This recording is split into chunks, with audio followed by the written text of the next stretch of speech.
Olá a todos, eu sou o Leandro Luiz e estamos aqui na série Rumo à Bradilan Conexão Pharma.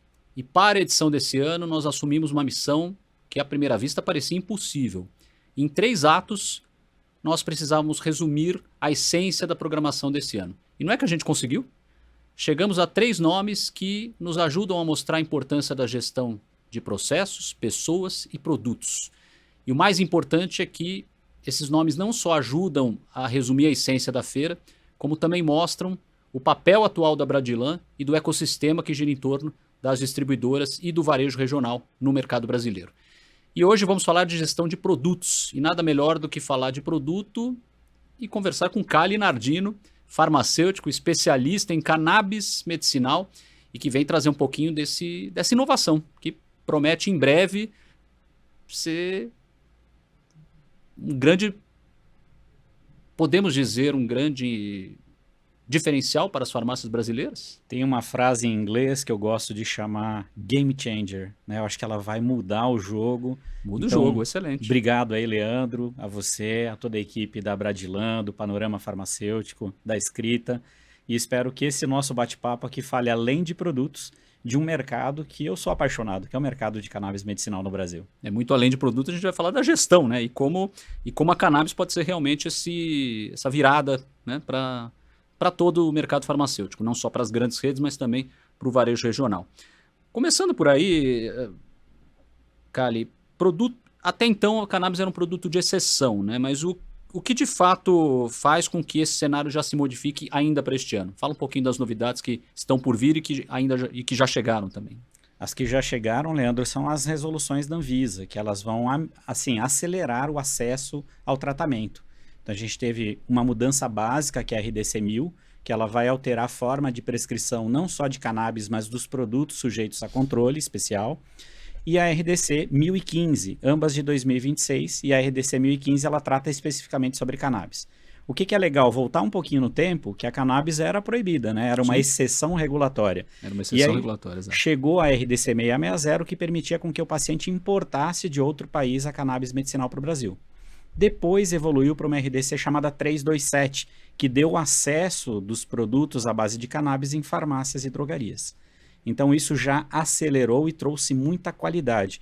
Quando a gente fala de um controle farmacêutico, todos os produtos que receberam essa autorização sanitária, eles precisavam comprovar que ali dentro realmente tinha, num padrão farma, não era um suplemento, não era um alimento, era um padrão farma, um produto que seja seguro para o uso da população. Então esse foi um grande avanço. E agora com a 1015 ela vai acelerar mais porque a gente começa a tirar aquela tarja preta para uma tarja vermelha, ou que tem um controle menos rígido, mostrando que tem muita segurança e também facilitando a adesão ao tratamento, seja pelo paciente ou até mesmo na dispensação pela farmácia. Interessante. Óbvio que a gente tem o desafio da rentabilidade, ainda é um produto de alto valor agregado e que envolve toda uma sequência que passa pelo prescritor até chegar ao dispensador.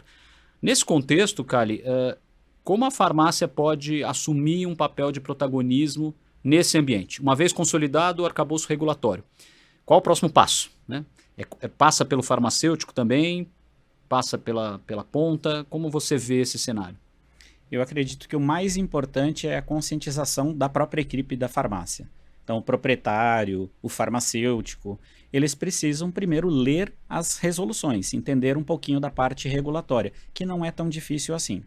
Segundo, é entender um pouquinho mais sobre o mecanismo de ação, sobre a farmacologia, sobre a segurança, sobre alguns estudos relacionados à cannabis medicinal no Brasil. Então, isso aí já dá uma segurança não só para a dispensação, mas também para a orientação do paciente, que ele chega inseguro. Ah, me deram um produto à base de cannabis, eu não sei o que é. Tem um estigma envolvido também. Exatamente. Então, o papel do farmacêutico, da farmácia, seja da farmácia independente, ou do associativista ou da grande rede, é sim conscientizar e facilitar o acesso. E aí tem um outro ponto. Muitas vezes o médico também está numa curva de aprendizado. Ele não estudou isso na faculdade, ele não teve um conhecimento aprofundado. Ele também vai precisar de um profissional que tira dúvidas. E se a farmácia assumir esse protagonismo de entender, de buscar informação e auxiliar a comunidade, ela faz o papel dela, né? Que é a orientação, a dispensação e uma atenção farmacêutica adequada. E, obviamente, produto exige acesso. Como você vê hoje o varejo farmacêutico nesse quesito e você espera já em curto prazo uma expansão de um portfólio ou o primeiro passo é já consolidar os produtos existentes na ponta? Esse é um trabalho assim multidisciplinar que envolve desde o profissional que visita um médico, desde os cursos de pós-graduação e até mesmo entidades como o CRF ou a Bradilan que apoiam iniciativas voltadas à conscientização sobre cannabis. Então, esse é um módulo. A outra parte que eu enxergo é que ainda existe um valor um pouco acima do que a população consegue desembolsar. Mas com a chegada de um padrão farma e a entrada de grandes players da indústria, então você fala de grandes nomes da indústria entrando e vão conseguir dar um acesso melhor com um custo mais benéfico para o paciente, com a importação de algumas IFAs e o invase no Brasil. Com isso, você não precisa importar o produto acabado de fora do Brasil. Isso tende a baratear o custo em médio prazo, né? E, consequentemente, também tem os programas de benefício a medicamentos, que são aplicados também para os produtos de cannabis.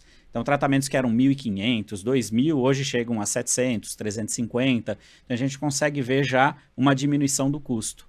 E aí também tem laboratórios que podem auxiliar com esses PBMs, né, que é o Programa de Benefício de Medicamento, onde o paciente cadastra e com o uso contínuo ele tem um desconto, né, adicionado à sua compra. Isso facilita muito. Mais informação, ao mesmo tempo você tem um tabu, resolver essas lacunas passa muito pela digitalização, você não entende isso? Perfeito, Leandro. Eu acho que a digitalização é um dos temas que foi tratado nessas duas RDCs. Até então, todas as prescrições de cannabis eram feitas com receituário azul. Então, o paciente recebia uma receita, tinha que ir fisicamente a uma farmácia. Uma dessas RDCs, ela transforma o produto à base de cannabis num produto que pode ser prescrito em receita branca. E ela será digital, que é a outra RDC, que é a 1000. Então, o que a gente faz com isso? A gente facilita aquela mãe que tem um filho com TDAH, com TEA, que ela tinha que sair da casa, ficava preocupada com o filho, ou um filho que tem um pai que é idoso, tem Alzheimer, Parkinson, e não tinha com quem deixar, com algum cuidador. Então ele consegue agora receber essa receita automaticamente pelo seu, né, celular ou pelo computador, sobe essa receita nas plataformas, nos aplicativos, seja das grandes redes ou de farmácias que já têm essa preparação, e aí consegue comprar e receber em casa em até 1 hora. Então, isso é uma conveniência que ajuda na adesão ao tratamento, na aderência do tratamento, na conveniência e facilita aí com que o resultado seja visível. E, obviamente, as grandes redes elas já estão, de certa maneira, um pouco mais estruturadas para essa operação. Mas falando do varejo regional, que é muito bem representado pela Bradilan e abastecido pelas distribuidoras, como você vê esse mercado? De que forma esse mercado, potencial tem, clientes têm, de que forma esse segmento pode potencializar suas atividades por meio da cannabis? Primeiro é abrir, né, os horizontes e pensar fora da caixa, como a gente sempre fala, para receber um novo tipo de categoria de produto na farmácia, né? Então, entender esse produto. O segundo é procurar alguma forma tecnológica de você conseguir receber essa receita. Hoje a gente já sabe que a MEMED, que é uma plataforma de prescrição, o Conselho Federal de Medicina, já estão preparados para que o médico receite digitalmente. Se a farmácia lá de bairro ou a farmácia associativista, independente, ela já está preparada para receber produtos como antibióticos, é só ela plugar aí o produto à base de cannabis. Então ela já sabe como fazer. É só acordar e fazer, ir atrás. É o dia seguinte, né, que vai fazer a diferença, né? Exatamente, Leandro. Então essa tecnologia, eu acho que ela veio para facilitar, evitar trocas, né, ter uma prescrição mais segura, dar uma informação fácil para o paciente e ajudar também o farmacêutico na hora de lançar, porque vem tudo eletronicamente. Então o que ele tem que fazer? A receita está correta? Posso dispensar? Agora já está tudo automatizado pelo sistema. Então facilita muito tempo que tinha que ficar preenchendo os livros à mão. Então qualquer farmácia vai adorar isso, né? Porque você agiliza seu processo, a sua gestão. E nesse contexto os debates assumem uma importância fundamental. E o Conexão Farma está se propondo a discutir esse tema. Como você vê a importância, considerando a agenda como um todo, né? Como é que você vê o Conexão Farma conectado com... Conexão conectado é uma redundância mais necessária para reforçar o propósito do evento. Como é que você vê a conexão do evento com o mercado atual? Eu posso fazer um convite? Deve. Lógico. Então, você que é dono de uma farmácia independente, de uma farmácia associativista, se puder, participe da palestra na quarta-feira, às 8 horas, no dia 11, que nós vamos tratar sobre esse tema. Então, a Melina, que é uma farmacêutica especialista em regulatório, vai falar sobre toda essa importância da mudança desse marco regulatório na cannabis. Depois eu faço uma ponte entre esse marco regulatório e quais são as necessidades que a gente pode atender desse mercado que só cresce. E aí, no final, vem o Adão, que é muito, né, é um especialista no varejo farma, que vai falar o dia a dia, a linguagem que todos vocês esperam ouvir, de como aproveitar essa oportunidade, como ter lucro com essa categoria e como dispensar bem um produto com a atenção que a gente sabe que as farmácias, drogarias que são atendidas pela Bradilan seguem, fazem e são modelos no Brasil e no mundo.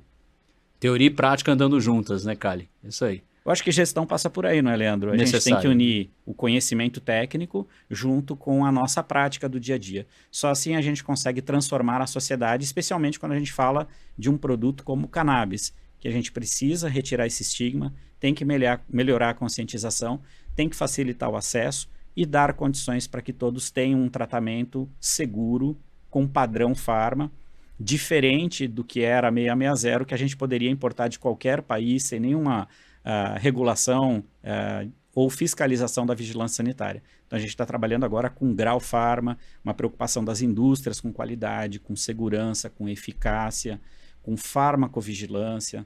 Tudo isso agora com essa RDC fica perfeito. Então a Anvisa está de parabéns também por essa mudança regulatória, né, que ela vai ajudar muito o nosso mercado. Sem dúvida. Cali, obrigado mais uma vez e estamos juntos com ele aqui, rumo à Bradilan Conexão Farma. Grande abraço.